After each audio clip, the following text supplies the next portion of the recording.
All right, all right, all right. Let's get this going on the webcam. Let me get this tweeted out and stuff, and then we will go. Pretty busy evening over here with the. I knew something was fishy with how long the qualifying, the the official starting grid um for this truck series race was taking. Like I was like, dude, this is taking like a long time. Um, but feel free and letting people kind of give. I'm trying to give time to let people join. If you have any questions, feel free to drop them in the comments below. Obviously, I'm on StreamYard, so I can't bring them up right now. Let me just tweet this. Talking Nashville trucks.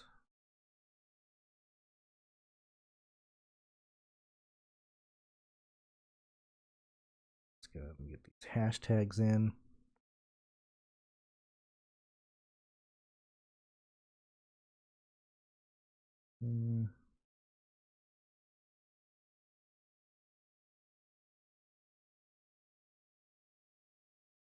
Okay, cool. All right. Sure, we'll tweet that with like the three hashtags. All right, we're here. So I'm so happy you started the question with that. First off, I'm gonna assume that because this was so late, I'm gonna assume that there are gonna be some people who just aren't aware that they changed it. You know, if you got kids, if you have something going on this evening, hopefully people don't notice. I had Max finishing 18th earlier today during the first qualifying grid. And the reason I did that, because when he took his time, I wanted to give him a ceiling of 18th, because the way that this was moving and the way that this race was looking like, at least for lineup construction, the value range at the bottom, and it's still really bad, but I wanted to try and see where guys could outperform other guys. Like originally, and the reason I want to bring it up to the 18th, why I project him for 18th for those of you that have the projections, and those are just listening here, I gave Max a ceiling of 18th earlier today just to see where he was in comparison to the other drivers around him, like Lawless Allen, clearly like not Trey Hutchins in the race, but like clearly like the G2G cars are just garbage. We're not playing those guys. Those guys aren't viable today. But I was directly seeing him head to head between Caden Murphy, between Lawless Allen. That's why I gave him an 18th there, because I like to see. I truly believe that is a top of the line performance today. Ken, I'm glad you're asking about him too. I had him as 18th. I did not change his projection. All I did was move him down to starting dead last to where you have him, and I kept him at 18th.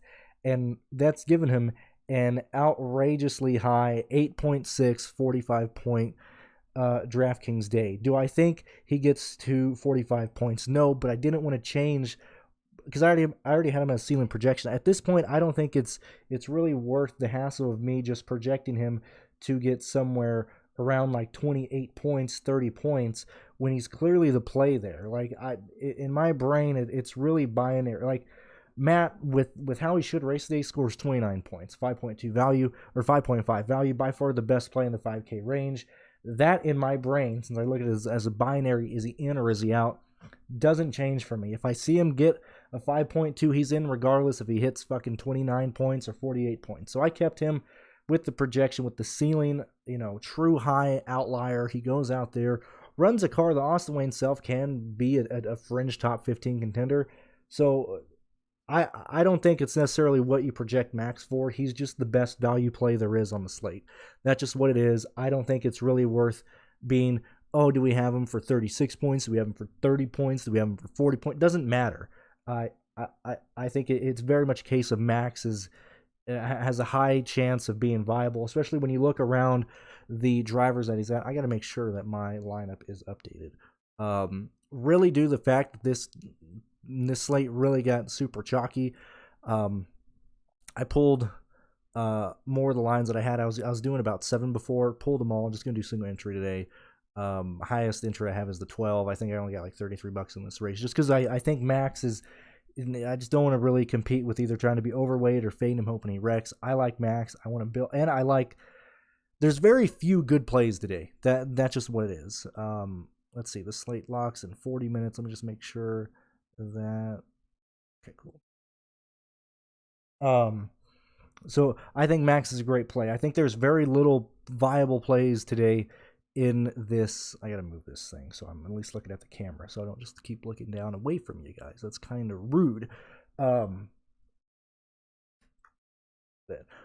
When first and foremost, I think it's Ryan Pearce and Zane Smith. I entered this week talking about it. But hey, lo and behold, they showed speed in practice. They qualified up front. I think it's between these two guys. I'm not wasting my time fighting or building lines with, Hocevar, any of the Joe Gibbs Racing, or not Joe, any of the KBM trucks. I don't think it's worth it. I think Christian Eckes is interesting. I think he can score value, but for me, as I said, I'm just doing one line. Even when I did 7 before, I was 100% on Pearce and Smith. I really like playing those two in together, because if anybody else is doing projections and you're looking through, you're seeing a lot of absolute just dog shit plays today. Like Chris Wright's terrible play, Jesse Little's terrible play, Dean Thompson, Stephen Parsons, Timmy Hill, Spencer Boyd, Caden Murphy, Caden. These guys are not scoring well. They're not even playable. Like, in order for Stephen Parsons to be optimal, this race has to absolutely turn upside down and have Christ resurrected in the infield. I don't see that happening. And so, really, there's like 12 viable drivers in here. And I think the chalk is going to end up being around those guys. I think Tanner Gray is a good play when we're looking at how I said it before, man. I knew entering this week Tanner Gray is going to be chalky. It's based on what DGR is bringing to the table. We're seeing how fast these cars are. He had a much better day in practice than where he qualified. And also the practice was really funky. Like, you guys got to remember that, yes, the practice was 20 minutes long, but we had Jennifer Jo Cobb blow her engine. Ironically, she went back out there just wildly under pace. She put oil down. They went under yellow. They went back out. The 46 stalled on the track. And then really on-track time was about 9 minutes today. We didn't get to see any long runs. We didn't get to see what these drivers had. That's why we see such a discrepancy in the practice speeds and where these guys normally are. But Tanner Gray is going to perform well. I think Kligerman is going to be chalky, but I think he has a good chance of being a 5X type of guy. Todd Bodine is looking slightly less appealing now, but due to the fact that he can actually get over 30 points today, keeps him in play. I think Colby Howard is by far a fantastic play, messed up his. And so, I mean, on top of practice not going well, we had the guys get extremely loose in practice, and so we already had a lot of good cars that should have made the field didn't get in. And then, you got these guys failing post-qualifying inspection, so you have to deal with that as well. Colby Howard is going to be a fantastic play, and that's also why I kind of hate this slate. Like, when Tanner Gray's the chalk, when Colby Howard's the chalk, when Max is the chalk, these guys do not scream talent. We all know that. We all understand that, but Tanner Gray's going to have a really fast car. Colby Howard's going to have a really fast car. I think we're going to see a lot of duplicated lineups today, and I don't think it's worth getting crazy. When we rank guys based on, I want to do this real fast because I've been looking at this kind of all afternoon, but I don't know the exact number. I'm going to assume I have 16 to 20 drivers under 30 points today. Let's just see that real quick. I want to see how many guys I have under 30 points. Because this is going to... So I have 15 drivers scoring under 30 points today. And that's a huge portion of the value range. And so when we're building lines, I want to try and stay above, outside. And yet again, this is why Max is such a fantastic play. Because he's not going to be a bottom 10 scorer today in terms of points. He's going to be pushing, a top 22, a top 20 scorer today, DraftKings points wise. And it makes everybody else around him not worth it. Yeah, let me see.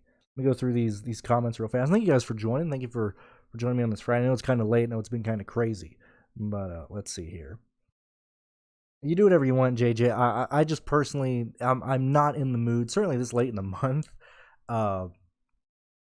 where I just kind of want to survive. I just want to get through. You know, I don't feel like dumping $300 on an Xfinity race with this much chalk. That's just me. Um, so that's what I did. I think Tai Majeski can perform. I hate answering that way. When I look at Tai Majeski, I got him at 45 points, 45.45 points actually, right under 5x. I just love Pearce and Smith so much, and I truly believe, because we're going to see such a gigantic difference in terms of speed. Like we saw it today in qualifying, and not only like with the guys getting loose and stuff, but you could tell like how slow 20 cars, like the bottom 3/4 of this field is going to be slow. I know it's 150 laps. I know the stages are short, but we're going to see guys go laps down really fast. I don't think we're going to see a lot of fast laps be distributed outside of the leaders in this race, just due to the fact that those are going to be the fastest cars in this field. Tai Majeski, I have him for one fast lap. I don't remember what I have him finishing right now. I moved off the screen. But Tai Majeski and Christian Eckes and even Ben Rhodes are guys that are not priority plays, but if you're playing a lot of lines and you want to get different, those are guys that I would see realistically trying to get in their 5x tonight. Yeah, I mean Majeski bobbled in qualifying. Everybody bobbled in qualifying. It was absolutely stupid. You're playing Jack Wood starting 10th. God be with you, my friend. I would advise you to maybe, instead of overplaying him a little bit, pull one line. Regardless how many lines you're playing, if you're gonna do Jack Wood in 2 or 3 lines, let's pull one line. Okay, let's have a deal, Derek. You pull one of your Jack Wood lines. Okay, you withdraw that money from DraftKings and you send it my way on PayPal, so I can use it to put it towards my new computer. I would much rather you send it my way so I can actually do something versus throwing it away on fucking Jack Wood starting 10th today. Got him for 24 points. Let's see, what else are we doing? Sterling, happy to have you here. My favorite to lead laps are Ryan Preece and Zane Smith. That's just where I'm at. Max Todd Howard. It's a good core on paper. It's a good core based on projections. It's going to be owned. Everybody's going to like those 3 guys are going to be your highest owned drivers. I don't necessarily know if people are going to be as aggressive on Preece and Zane Smith, but I think Max is going to be a top 5 owned driver. Colby Howard's certainly going to be a top 5 owned driver. When we get to Tanner Gray, he'll probably be 8th highest owned or 6th highest owned, and Parker Kligerman. And I don't think it's going to be a situation where you have the top 3 highest owned guys in the 40s and then it drops off to like 22% ownership and kind of goes from there. I think you're going to see the top 7 guys be within maybe 8 ownerships of each other, and we're probably going to have 2 guys in the 50s and probably like 4 guys in the mid 40s to high 30s. And so I just think it's absolute chalk. Yeah, I can't, Derek. I'm just not, man. Jack Wood fucking blows. He blows. I'm not playing him. I mean, we can look at the laps. I mean, if you really want to, here, I'll even do that for you. Those on the Patreon, I have the Xfinity Series up. I'll do the Cup Series. I'll upload the Cup Series practice data as soon as I'm done here. But let's go ahead and look through this Nashville race for you, partner. Because I did rewatch this race earlier this week. If I can find my freaking folder. All right, here we go.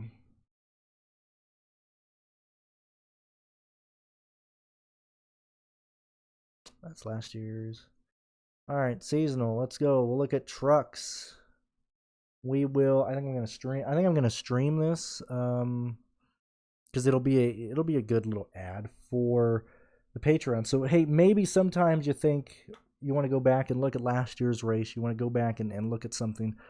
And you can do this for this year, but I'm looking at last year's races here. Let's check out the truck series here.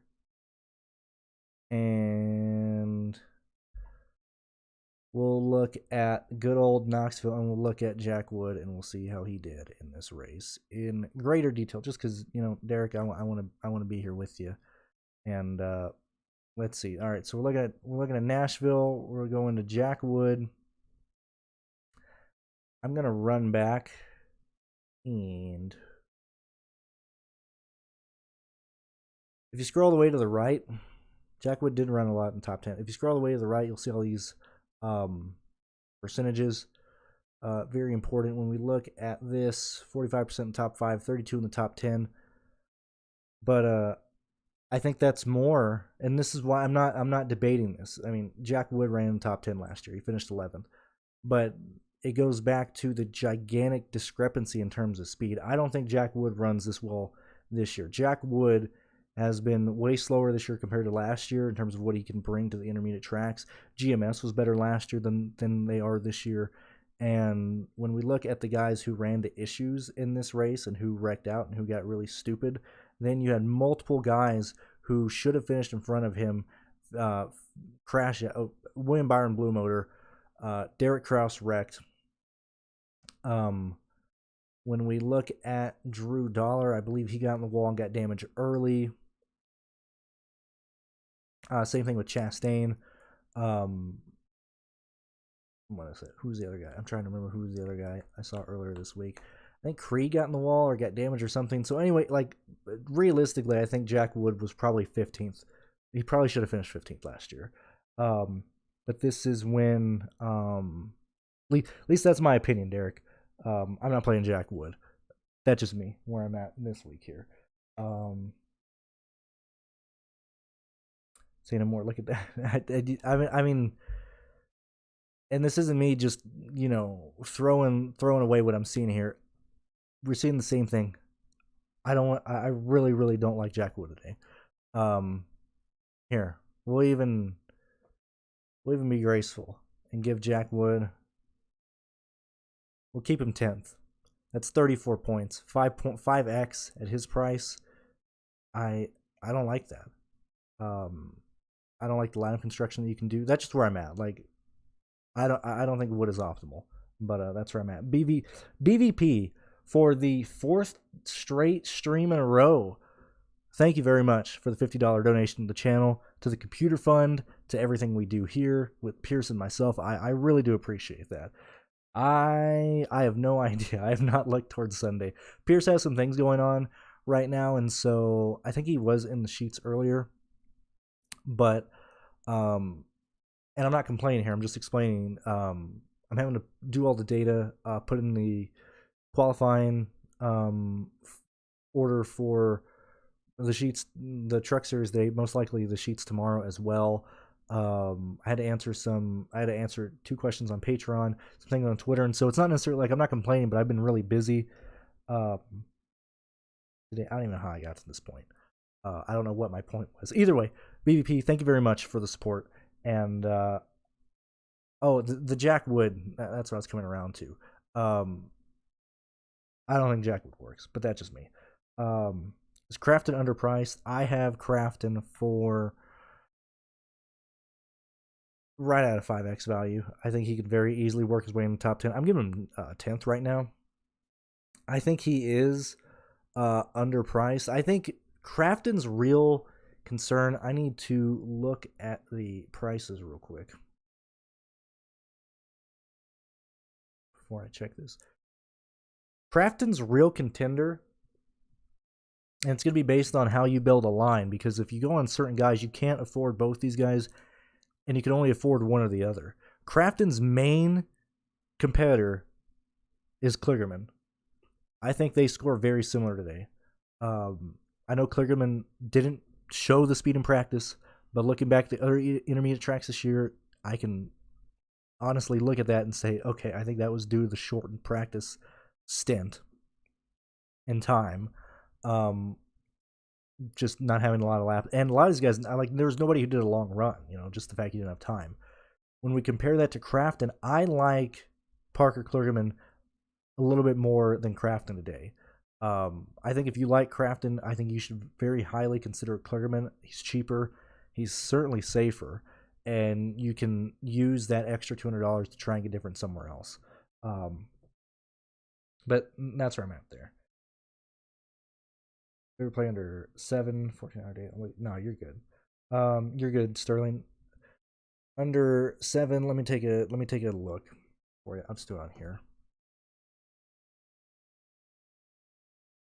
And we got 25 minutes till the slate locks, race starts. Either way, however you want to look at it. Thank you very much, Michael, for the $2 donation as well. Michael, yet again, BVP and Michael, guys, thank you so much for consistently donating to the cause, consistently donating to the channel, supporting me, and just everything we do. I'm so happy that you guys, and I don't think I have to do much more.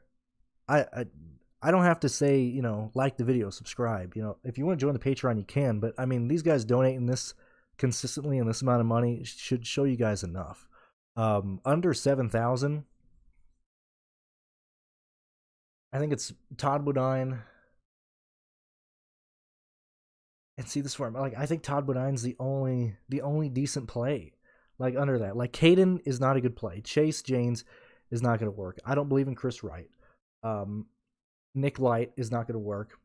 Matt at 5'2" is the chalk value that I think everybody's going to play. Jesse Little can contend. It really depends. I don't believe Jesse Little has the speed to outscore other guys here. Not playing Hacker. Dean Thompson, most likely not going to outscore Todd Bodine, and probably going to be scoring close to what Max scores. Same thing can be said about Parsons. I just think Max is a better scorer than that. Spencer Boyd's going to be slow. He's going to get lapped. A lot of these guys are going to get lapped as well. Perkins just doesn't have the upside. Caden Murphy doesn't have the speed. The whole Rowdy energy is more based on the TV value that I think he's going to get, because Fox's going to talk about him run the monster truck tomorrow, just because they're in the Nashville area as well. I think Lawless Allen is the next decent play under 7K range, under the 7K values. But probably my third or fourth priority once you get past Max, once you get past Todd, and then Hill. And so really the only guys under 7K that I would even consider would be Todd, Timmy Hill, Lawless Allen, and Max, So Max failed I'll even check. I believe it was post-qualifying ride heights or something. Also, Fast Cars, Fast Money, thank you for retweeting me on Twitter. That's another thing. I don't ask those guys to do that. I really do appreciate that as well. When we look at Max's times, were disallowed for not meeting heights post-qualifying. And so due to the fact that that's Austin Wayne Self's ride, the 22 car has owner points to fall back on. Instead of starting 18th where they were based on qualifying speed, since their times are disallowed, it then goes to him, Hutchins, another guy was taken out, but since they don't have points to fall back on, they're just removed from the race in general, whereas the next fastest car in qualifying gets in. Whereas with Max, because yes, his time was disallowed, but they have points to fall back on, they fall back on their owner points, and so Max starts dead last due to that. When we compare what we understand what that truck does. I'm not saying Max is Austin Wayne himself, but when you look at the speed that he has compared to the G2G cars, compared to the Reum cars, compared to all the other cars in the back, even compared to the Young Motorsports cars, he's going to be faster than them. I expect Max to go a lap down at some point in this race, but I expect him to be probably running in the mid to low 20s in this race. And due to the fact that he's starting dead last, he's going to hit value pretty easily. That's where I'm at there. No, you're good, Casey. I do appreciate that. And yeah, yet again, VVP. I just trying to get a lot of information out, but thank you so much for the donation. For, like I said, I think for the 4th consecutive stream in a row, I really do appreciate that. Let's go ahead. And I'm not sure what else I want to look at here. Line of construction is just really interesting today. For me, like I said, I think Zane Smith and Pearce are the guys going to compete for the win. The guys going to get the fast lap points. If you don't go the direction of playing both those guys, and you play, say, a Pearce and a Rhodes, or a Pearce and whoever you want, or Zane Smith and whoever you want, whatever the case is, I don't think you're as tight on salary as I probably was earlier building lines. because I don't know if people necessarily want to chase the pole sitters as much as I do, or the front row as much as I do, or if they want to chase like Ben Rhodes with 15th. And Rhodes is going to show speed as well. Nemechek's going to show speed as well. I just don't think they take the lead. But when we look at lineup constructions based on, let's say you go, for an example, I try and want to understand where the chalk goes at this point. Let's say the build, if people want to try and build a, you want your main lap leader and then a guy who can possibly lead or win the race later with place differential that Rhodes has. So say you go Pearce and Rhodes, leaves you $7,300 in general. You're going max. I don't find a reason to not go max, but that leaves you with $8,000. So kind of my comparison between Kligerman and Matt Crafton, you could probably play both those guys. I think Howard's a great play. And I mean, like at this point, your Pearce, Rhodes, Max, and Howard, it's nearly an identical play to what I'm doing, to what other people are doing. Like, there's going to be a lot of duplicated lines here. So this is just explaining why why I pulled a lot of my lines, just because I don't want to deal with this, especially when you land on the same people and you're building around the same people. I just don't want to deal with that. Let me see. Going pre-scene, rest of the top 10. Yeah, that's how I look at it. I don't look at the top 10 starters past that. Oh, thank you very much, Casey. I do appreciate that. We put a lot of work into this stuff. It's not complaining. I really enjoy doing this. Between the projections making, between the content creating, and all that, between the Patreon support, DraftKings, Patreon. I mean, this is how I pay my bills. I'm very happy with this stuff, but it does take a lot of work, and I don't know if people necessarily understand that. I feel Howard's gonna be very chalky as well. He nearly spun in qualifying, and so he just absolutely got wrecked to the back, man. Like, those times were disgusting from these guys. It was insane. Tate Fogelman should have made the race. He should have been starting around probably 19th. It's insane how many guys ran into issues today making it qualifying time. What else am I forgetting here? Let me check and see if I got anything on Discord, and I don't. See if I got anything on Twitter. I don't. Patreon. Okay, I think we're all good there.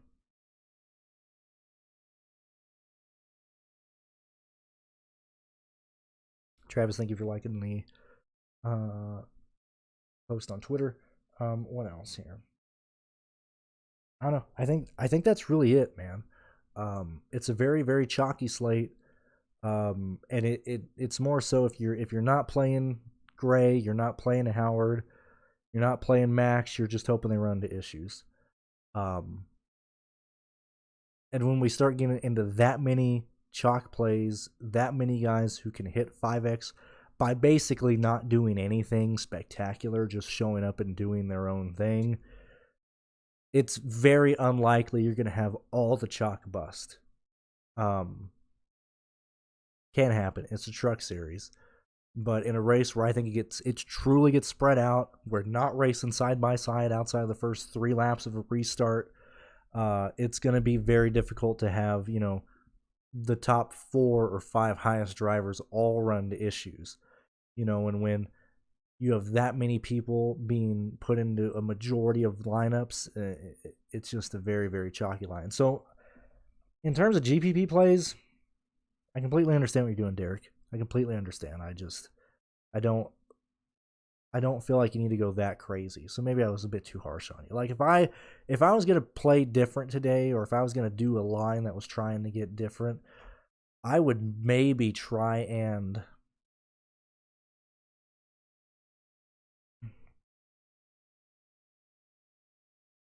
I think I'd play, let's see, I'm trying to think if I was doing like 15 or 16 lines, who would I have as like one-offs? I think if I was really in the weeds, I'd try and get to Corey. I'd try Stuart Friesen. I would probably do Christian Eckes. I'd probably try and have more Christian Eckes than Ben Rhodes today.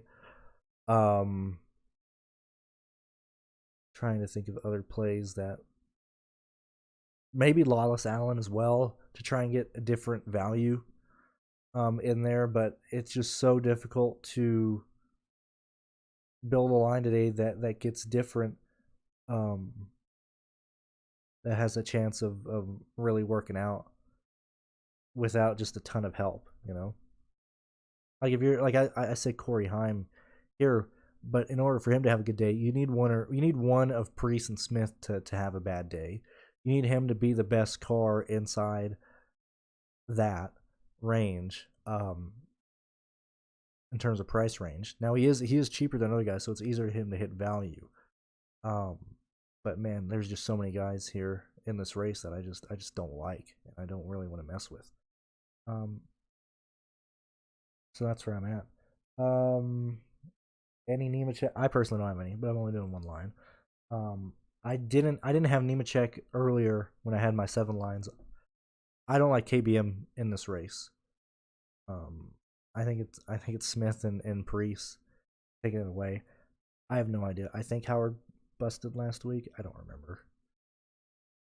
I do not remember. Let me see. No, he finished 16th. I think he busted. Well, no, I don't think he was chalk though. You know, he hit a 4.9, 4.8 value. He was just under 5. But I don't think Howard was chalky. I know Wood was chalky, but fucker still wrecked. That's crazy. Kligerman or Howard? I'm gonna answer this based on my projections.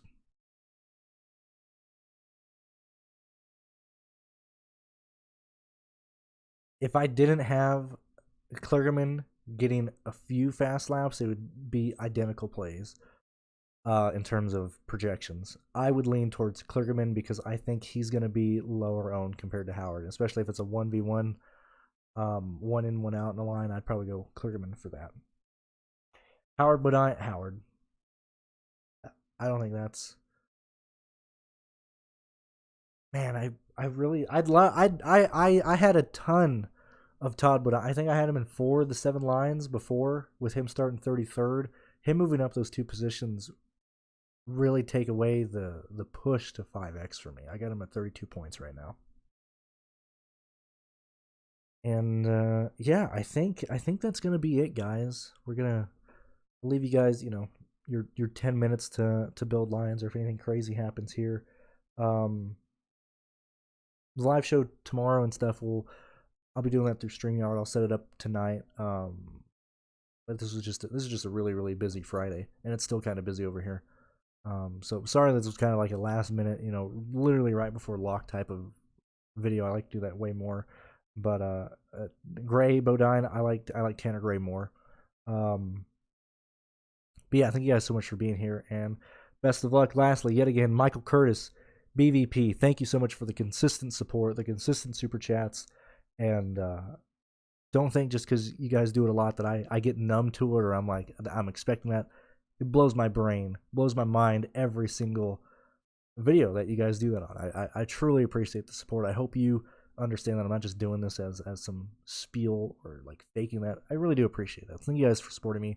Thank you for tuning in, watching the video, and best of luck this evening. And we'll see how this chalk slate turns out. This is gonna be really, really ugly. If there's no crashes, man, I fully expect chopping like crazy at the top of these contests. So I will see you guys then.